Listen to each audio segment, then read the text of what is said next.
কি মারা ওই গুল্লি কি মারা।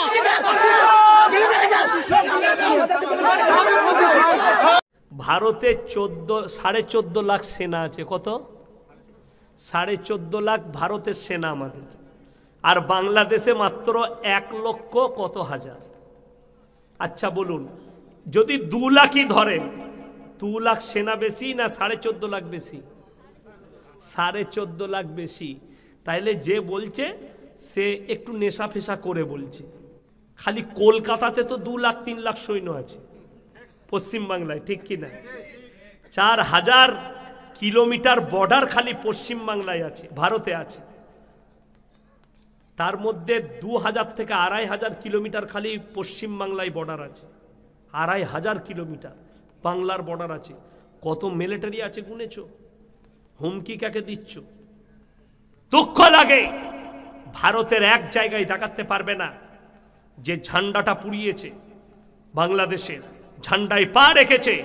সর্বপ্রথম 1 সপ্তাহ আগে দেখলাম একটা মসজিদের সামনে ভারতের ঝান্ডাকে বিছিয়ে তার উপরে পা দিয়ে যাচ্ছে।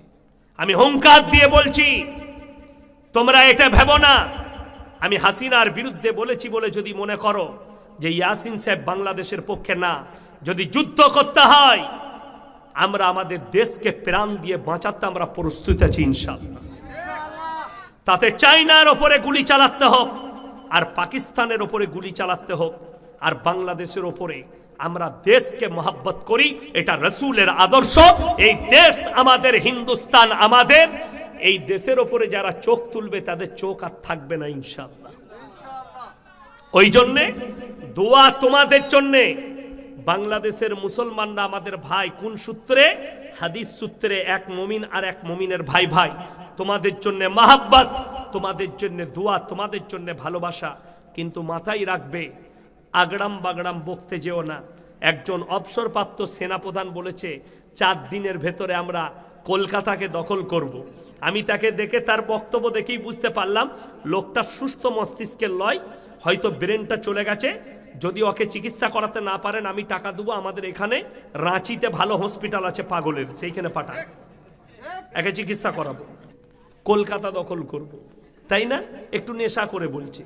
আমি বলবো শোনো, যেখানে যে সংখ্যালঘু আছে গোটা পৃথিবীতে, যারা সংখ্যা গুরু আছে তাদের দায়িত্ব হচ্ছে তাদেরকে সুরক্ষা দেওয়া। এটা ইসলাম। যারা বাংলাদেশের মৌলবি আলেমরা উস্কানিমূলক বক্তব্য দিচ্ছে তাদেরকে অনুরোধ করে বলছি, রাসূল সাল্লাল্লাহু আলাইহি সাল্লামের আখলাককে ফলো করো। নবীজি যেদিনে মক্কা বিজয় করেছেন 5টা বার্তা দিলেন। এটা বাংলাদেশের আলেমদিকে বলছি ফলো করতে, আমার বয়ানটা বাংলাদেশের মুসলমানকে বলছি ফলো করতে। নাম্বার 1, তোমরা বৃদ্ধকে মারতে পাবে না। নাম্বার 2, বৃদ্ধাকে মারতে পাবে না। নাম্বার 3, শিশুকে মারতে পাবে না। নাম্বার 4, আত্মসমর্পণ করলে মারতে পাবে না। নাম্বার 5, কাবা ঘরে প্রবেশ করলে তোমরা মারতে পাবে না। সাহাবীদের হাত বেঁধে দিলেন রাসূল।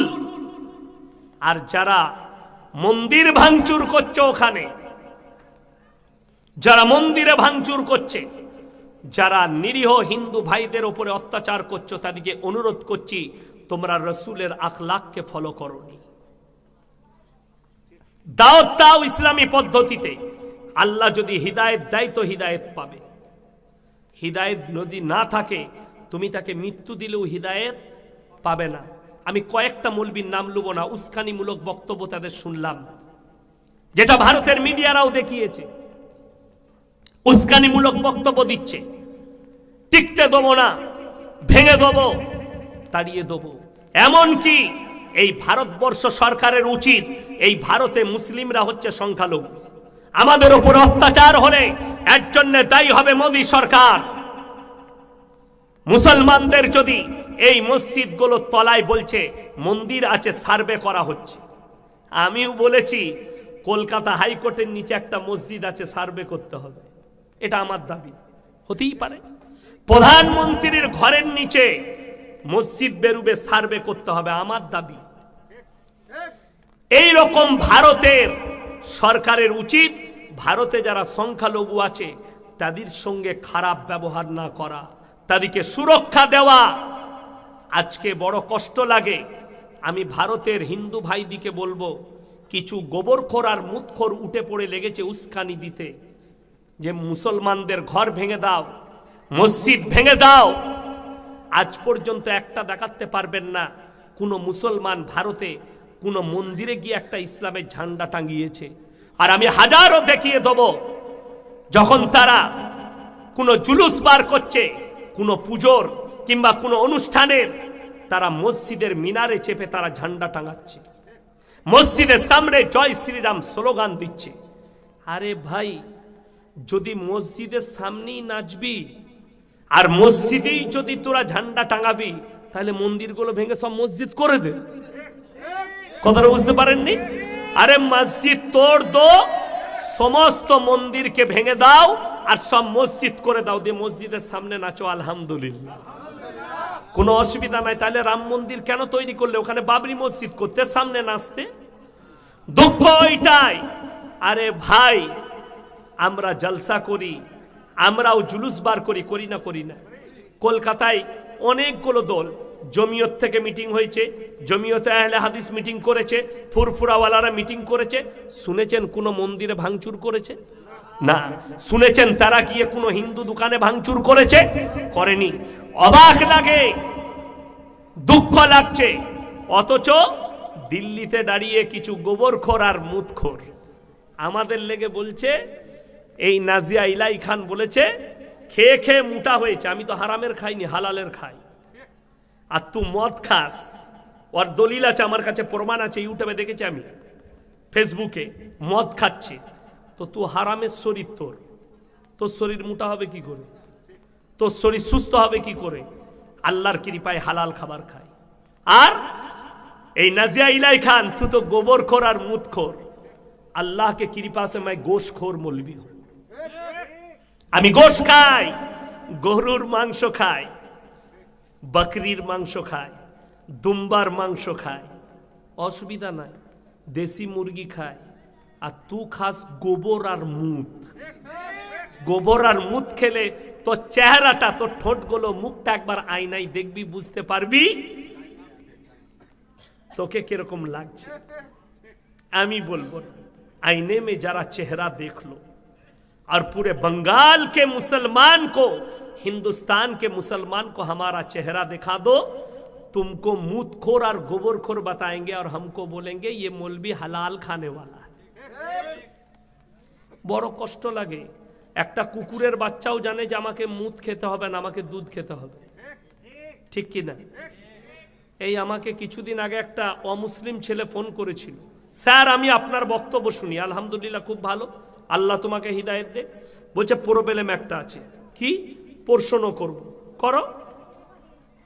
বলছে আমার প্রশ্ন মৌলী সাহেব একটাই।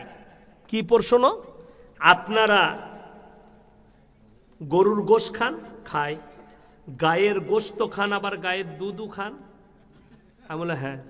বলে আপনারা মায়ের দুধ খান না? আমি বলে হ্যাঁ। বলে মায়ের গোশত কেন খান না? সারা দারুণ প্রশ্ন। আমি বললাম আমি উত্তর দেবো। বলে দেন। আমি টিকতে পারবি তো লাইনে? গালি দিবি না? বলে না স্যার বলুন। আমি বললাম তুমি গোবর খাও? বললে জি। গরুর মুত খাও? জি। আমি বললাম মায়ের গু আর মুত খাস না কেন? কথাটা বুঝতে পারেননি তো? সে সঙ্গে সঙ্গে আমাকে গালি দিল কয়েকটা। আমি বললাম ভাই আমার উত্তর নিতে পারবে না, আগেই বললাম। গালি কেন দিচ্ছ? আমি ফোনটা কেটে দিলাম। ফেসবুকে গালি দিচ্ছিল, ব্লক করে দিলাম। আমি বলেই দিলাম যে এমনি আমি গাল খাওয়া লোক, আমার উত্তর নিতে পারবি না, চাপের উত্তর দু। বড় কষ্ট লাগে, দুঃখ লাগে। এই কিছু পাখান্ডি লোক আমাদের দেশে, এই দেশটা কাজী নজরুল ইসলামের দেশ, এই দেশ নেতাজি সুভাষচন্দ্র বসুর দেশ, এই দেশ হোসেন আহমদ মাদানির দেশ, এই দেশ শাইকুল হিন্দ রহমতুল্লাহ আলাইহির দেশ। এই দেশ গোবরখোর আর মুতখোরের লয়। এই দেশটা আমাদের। যতটা রক্ত তুমি দিয়েছ অতটা রক্ত আমরা দিয়েছি। 56,000 আলেম খালি দেশের জন্য নিজের গর্দানটা দিয়েছে, তবে এই দেশ স্বাধীন হয়েছে। আর বাংলাদেশের মানুষকে অনুরোধ করব, আগড়াম বাগড়াম বকো না, ভুলভাল বকো না। কলকাতা দখল করার স্বপ্ন দেখছো। বাংলাদেশের এক হারামখোর আছে আবরারুল হক আসিফ, সে প্রেমের প্রমোট করে। সে বলছে তোমার যদি কোনো মেয়েকে পছন্দ হয় তাকে প্রপোজ করে দাও। আমি একটা জলসায় বলেছি, তা বাজারে যদি তোর মাকে দেখে আর আমার ভালো লাগে তো তোর মাকে আমি আই লাভ ইউ বল দেবো? পাগল ছাগলের কথা নয় এটা, এটা ইসলামে জায়েজ নেই। প্রপোজ করাটা ইসলামে হারাম। যুবক শুনে যাও, কোন মহিলাকে যদি তোমার মেয়েকে পছন্দ হয় তার বাড়িতে তুমি শরীয়ত সম্মত প্রস্তাব পাঠাবে বিবাহের। যদি তোমার তকদিরে থাকে হবে, না হলে হবে না। আল্লাহ নবীর বেটি হযরতে ফাতেমাতুজ জাহরা রাদিয়াল্লাহু তাআলা আনহার জন্য প্রথম বিয়ের প্রস্তাব পাঠিয়েছিলেন হযরতে উসমানে গনি রাদিয়াল্লাহু তাআলা। প্রস্তাব ফিরে এসেছে, বিবাহ হয়েছে হযরতে আলীর সঙ্গে। তোমার তকদিরে থাকলে কেউ মিটাতে পারবে না, আর যদি তকদিরে না থাকে কেউ জুটাতে পারবে না।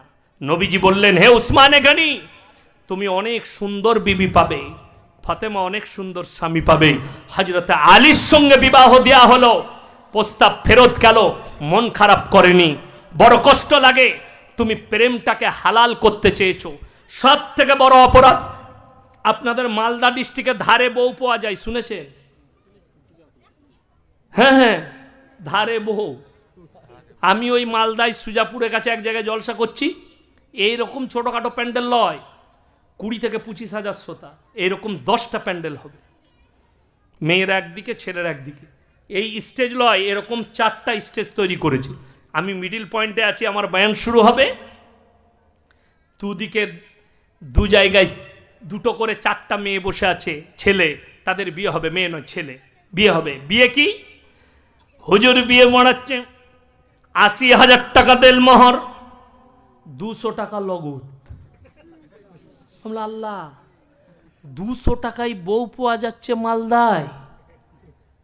তারা যখন সব শেষ হয়ে গেল, আমি দেখলাম খুতবা পড়বো না, আগে এইটাকে ছেড়ে নি, নাহলে বেচারাটা চলে যাবে। আমি বললাম, বাবা আমি সেদিনে ট্রেনে এসেছিলাম, তো আমার রাতের বেলায় আবার পদার্থিকে টিকিট ছিল।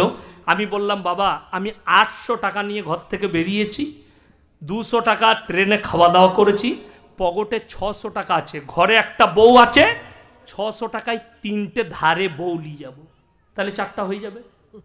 কথাটা বুঝতে পারেননি? তারা প্রথমে আঁচ করতে পারেনি। শরীয়ত বিরোধী 79,800 টাকা ধার আর 200 টাকা লগত। এরা কিভাবে দিনকে বিকৃত করছে। যে মৌলবি নিকাহ পড়াচ্ছে সেও বলতে পারছে না এটা ইসলাম। শরীয়ত বিরোধী। যেহেতু রাসূল আকরাম সাল্লাল্লাহু আলাইহি সাল্লাম যখন বিবাহের প্রস্তাব দিয়েছে, হযরতে আলীর কাছে টাকা ছিল না, রওয়ায়েতে আছে তিনি নিজের যুদ্ধের জামাটা বিক্রি করতে গেছেন মার্কেটে, তারপরে পয়সা এনেছেন, কিনেছেন হযরতে উসমানে গনি, এবং তারপরে ওই জামাটা আবার গিফট করে দিয়েছেন হাদিয়া। তারপরে বিবাহ করেছেন লগত টাকা দিয়ে। আরে 5,000 টাকা দাও, কিন্তু লগত দাও, লোক দেখানি পয়সা দিয়ে লাভ নেই। এই জায়গায় পৌঁছেছে। আজকে ছেলে মেয়ের বিয়ে ঠিক হচ্ছে, কোনো প্রয়োজন নাই। ঠিক হয়েছে তো? হ্যাঁ হ্যাঁ ঠিক হয়ে গেছে।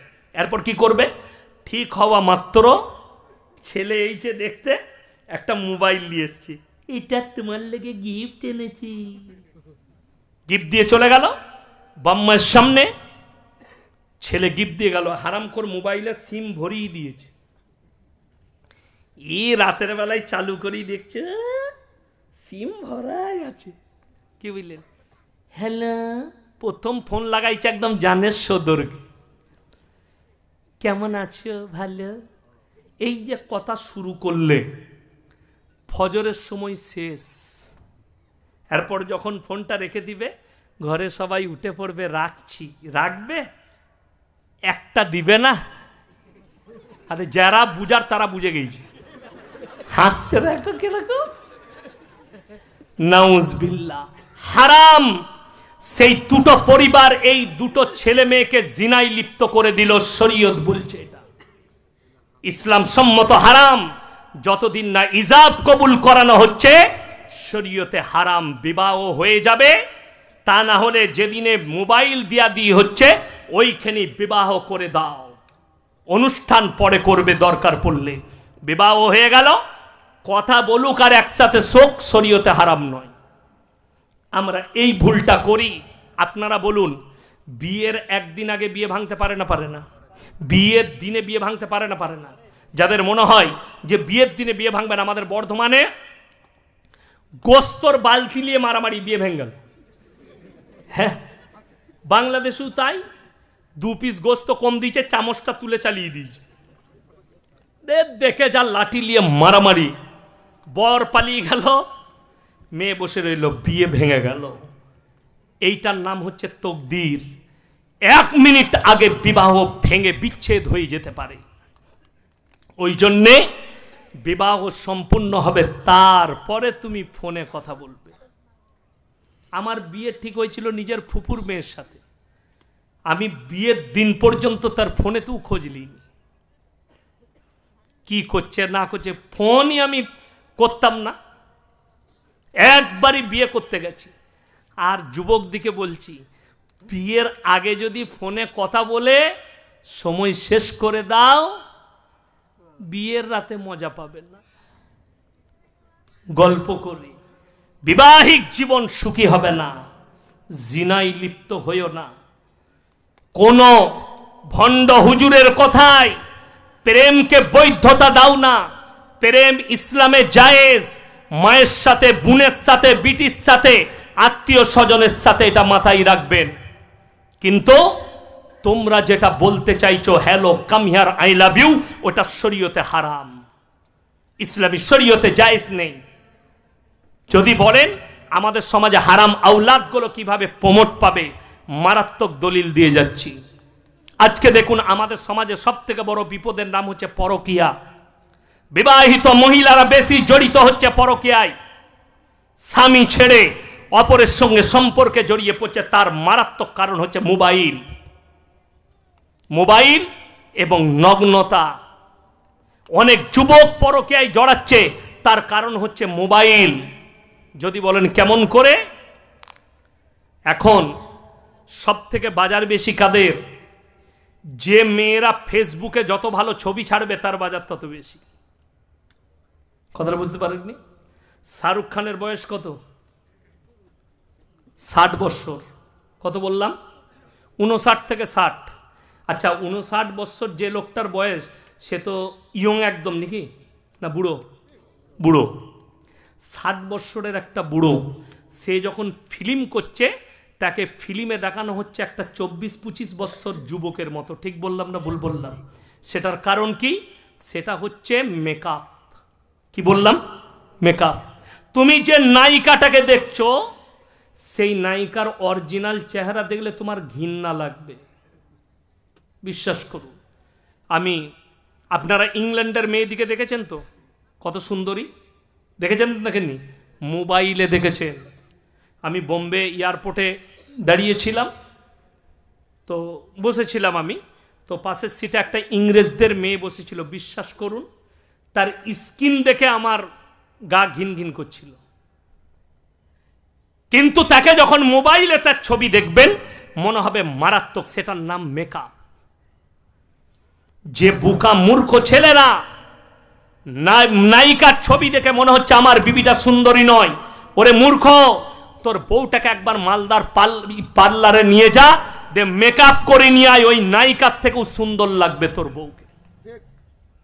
কিন্তু আমাদের মায়েদেরও দোষ আছে, এবং মেয়েরা বলবে আল্লাহ আমরা কি দোষ করলাম? সব থেকে বড় অপরাধ তোমাদের মায়েদের। কি দোষ? আল্লাহ রসুল সাল্লাল্লাহু আলাইহি সাল্লাম বলেছেন, মেয়েরা সাজসজ্জা করবে, কিন্তু কার কাছে? স্বামীর কাছে। আমার মায়েরা স্বামীর কাছে সাজে না। মালদা টাউন যাবে, 3 বার ফেরেন লাভলি, 4 বার ঠোঁট পালিশ, আর ড্রেসিং টেবিলের সামনে 3 বার খালি কুঁচা করবে, পিন গাঁথবে, আর এরম করে দেখবেন কিরম লাগছে, চুলটাকে নিয়ে আবার এরম করে ফেলাবে, কিরম লাগছে, দিয়ে মালদা টাউনে হাঁটছে, মনে হচ্ছে যেন হিম্মা মালুনি। আর যখন রাতের বেলায় স্বামী আসছে মালদা থেকে কাজ করে, বাজার থেকে আসছে, চাকরি থেকে আসছে, ঘরে ঢুকে, ঘরে যখন এসছে কই গো এক গ্লাস পানি দাও তো। ঠিক মনে হচ্ছে খেপিটি দিয়ে বই একদম এসে পাশে বসলে এলাও পানি খা, তুই সরে যা। ই তখন দেখলে আমার স্বামী তো আমাকে ভালোবাসে না, ই তখন হুজুর খুঁজে বেড়াচ্ছে, কোন হুজুরের তাবিজে আমাকে স্বামী ভালোবাসবে। কি বললে না, হুজুর সেরকম আছে, খালা তাবিজটা খালি বালিশে ভরে দাও। একটা ঘটনা শোনাই। একজন সবজি বিক্রি করতে চাই বর্ধমানে, প্রত্যেক দিন টাউনে সবজি বিক্রি করতে গেছে, আর সবজি বিক্রি করতে গিয়ে দেখছে আলু 5 টাকা কিলো, পালং শাক 3 টাকা, পুঁই শাক 2 টাকা, কচু 15 টাকা, পটল 5 টাকা। বাজার একদম খারাপ, বিক্রি বাটা বেশ ভালো, লাভ হয় নাই, ঘরে এইছে। খালা তখন বলছে কই গো আমাকে 100 টাকা দাও। চুপ কর, জ্বলিয়ে দিলি তোরা। মানে আর মিজাজ খারাপ, বিক্রি বাটা হয় নাই। ই তখন খালা মনে মনে ভাবছে আমার ওপরে চটে গেছে, হুজুরের কাছে হাজির। আমি খালি চিন্তা করি, আপনি যান কলকাতায় না হলে মালদায় কোনো ল্যাবেতে রক্ত দেন, রোগ ধরা পড়বে না। আমাদের দেশের কিছু ভণ্ড আছে এরম করে জামা মেপে, বিরাট গোলমাল তো। আর মেয়েরা কি মনে করে জানেন, হেলো জামা মেপে রোগ বলে দিচ্ছে। এই জামা মেপে বলছে খালুর অবস্থা খুব খারাপ, তোমার ঘরে আর কে কে আছে? বলছে আমার আরো 2টো যা আছে। বলছে তাদের সঙ্গে সম্পর্ক বলে একদম গোলমাল, কথা নাই তোমার। এই দেখলে তীর পেয়ে গেছি মারার। বলে তোমার বড় যাটা গোলমাল করেছে। হুজুর কি করতে হবে? আমি যে তাবিজটা দিচ্ছি 1001 টাকা লাগবে, তুমি গিয়ে খালুর বালিশের তলাতে ভরে দেবে। খালুর তলায় ভরে দিয়েছে, বালিশের তলায়। 3 দিন পরে খালু আবার গেইছে সবজি বেচতে। পটল 70 টাকায়, আলু 50 টাকা, পালং শাক 100 টাকা, ভেন্ডি 150 টাকা, শসা 150 টাকা, একদম বাজার ফুল। ঘরে এসে বলছে এলে খেপি 500 টাকা রাখ। এই মনে মনে ভাবছে তাবিজ দারুণ কাজে লেগেছে। কথা বুঝতে পারে? পাড়ায় থালা ধুচ্ছে আর মেয়েদিকে বলছে ওলো অমুক মলবির কাছে গেছিলাম, তোর খালু আমাকে দেখতে পারত না, এমন তাবিজ ভরেছি তোর খালু একদম সুজা হয়ে গেছে। কিন্তু এরা জানে না যে বাজার ভালো বলে আজকে দিয়েছে, আবার যেদিনে খারাপ হবে সেদিনে আবার তুই বুঝতে পারবি। সমাজে মৌলবীদের বাজার এইভাবে চলছে। আপনাকে আমি ইমানদারির সঙ্গে বলছি, রাতের বেলায় মালদা স্টেশনে নেমে একা হেঁটে আসবেন, আপনার চপ্পলের আওয়াজে মনে হবে পেছনে আর একজন হেঁটে আসছে। ঠিক বললাম না ভুল বললাম? মনে হবে কেউ আসছে। যাদের মন দুর্বল হবে ঘরে এসে বউ ভয় খেয়ে গেলাম তো, পেছনে কে হেঁটে আসছিল জানিস? বলছে তাই নাকি? সকালবেলায় চিন্তা নাই তোমার একটু? বহু তাড়াতাড়ি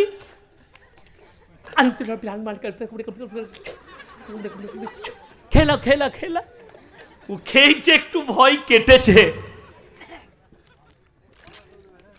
সকালবেলায় উঠে হুজুরের কাছে হাজির।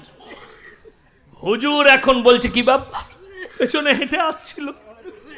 বলছে তোমাকে জেনে 6টা মেরেছে। হ্যাঁ জেনের গায়ে আয়না আছে যে 6টা মারবে? 6টা কিসে মারে? আয়নাতে মারে না? মারে না। ও বলছে জেনের 6টা লেগেছে।